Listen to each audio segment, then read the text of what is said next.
Hello and welcome to this video on ethical considerations. So in this video we're going to look at how a business may take into account ethical issues before deciding whether to trade internationally or expand internationally. So let's have a quick reminder, what do we mean by ethics within business? Well, we mean ethical concerns are actions which can be assessed as either right or wrong by reference to moral principles. So is this a morally right or wrong thing to do? So ethics can influence a number of decisions that a business might take. In particular there, the first one, the location decision, and this can also apply to whether to take part in international trade, perhaps through offshoring or outsourcing. This ties in as well with the topic that we looked at, corporate social responsibility. So the extent to which a business addresses the concerns and obligations to its wider stakeholders, including also the actions a business might take over and above the minimum required by law in addressing societal needs and wants.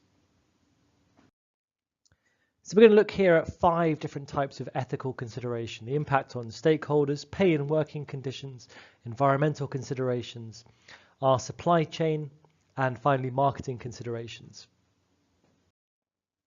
So let's start off with stakeholders. A reminder that stakeholders are those people who are interested in or affected by the decisions or actions of a business.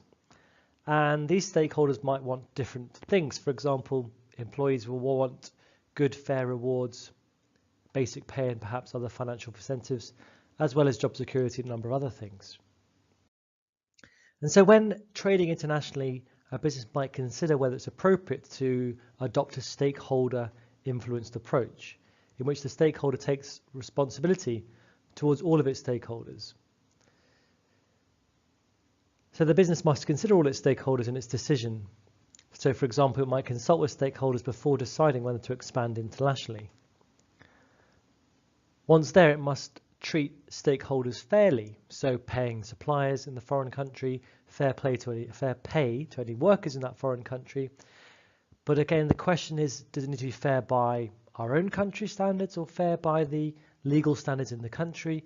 Or is there some ethical consideration that we need to view this issue through? Another issue might be pay and rewards. So again, this can create a significant ethical issue. For example, in financial services, we have this strong idea of the bonus culture. And driven by the incentive of large bonuses, do management cut corners or break the walls?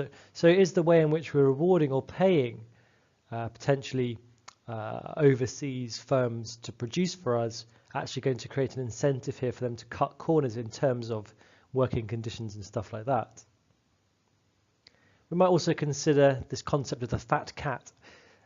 Is it ethical that chief executives should be paid hundreds of times more than the average employee of their business, perhaps operating in another country? For example, this article on the right-hand side here shows that the top executives get paid in just 3 days, the first 3 days of the year, what it takes the average worker to get paid in an entire year. Another ethical consideration will be the working conditions. So many multinational companies or their subcontractors have been accused of providing poor working conditions for employees when when offshoring or outsourcing is used. Quite often we talk about sweatshop conditions, and this is a pejorative term or a general term for a workplace that has very poor, socially unacceptable working conditions. Some examples here: Apple in China recently was accused of providing poor working conditions, although it was actually outsourcing to a company called Foxconn. Here's another example of expensive Italian shoes made for very low pay in Eastern European sweatshops. Migrant workers are sometimes vulnerable to human rights abuses as well. So there's a story here about a majority of companies are unaware of how parts of their supply chain could be vulnerable to serious human rights abuses. Okay, the next one we're going to look at is environmental considerations. Many multinational companies or their subcontractors can be accused of trading internationally to bypass perhaps stricter regulations for environmental areas that they face at home. They can also be criticised for the additional carbon footprint that international trade and a global supply chain can produce. Perhaps a couple of well-known examples: the BP oil spill in the Gulf of Mexico and the Volkswagen emissions scandal. And on the top right here, the amount of damage it's estimated that multinationals do to the environment each year. There are also considerations for how firms are behaving within our supply chain. So is there any exploitation of labour? The International Labour Organization, the ILO, argue that it's the responsibility of multinational companies to ensure that workers are treated fairly throughout the entire supply chain, even if they're the employees of another business who are outsourcing work to. There have also been instances of the use of child labour, so low wages, unacceptable conditions, no education, sometimes even kidnapping, and effectively almost working as slaves. So an example here, Primark has been criticised for some of the companies they buy their clothes from employing children.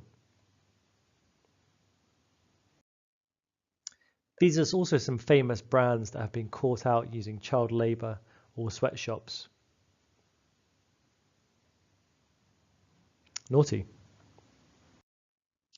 The final ethical consideration is about marketing considerations.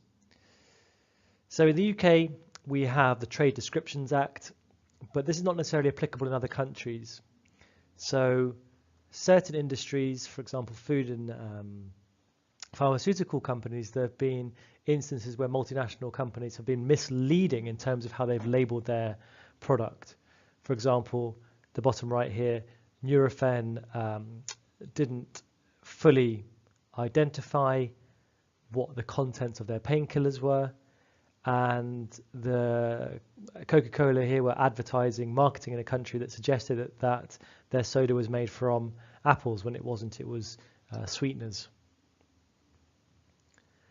Often pressure groups and consumer organisations such as watchdogs will pursue these companies to try and make sure they don't produce any misleading information.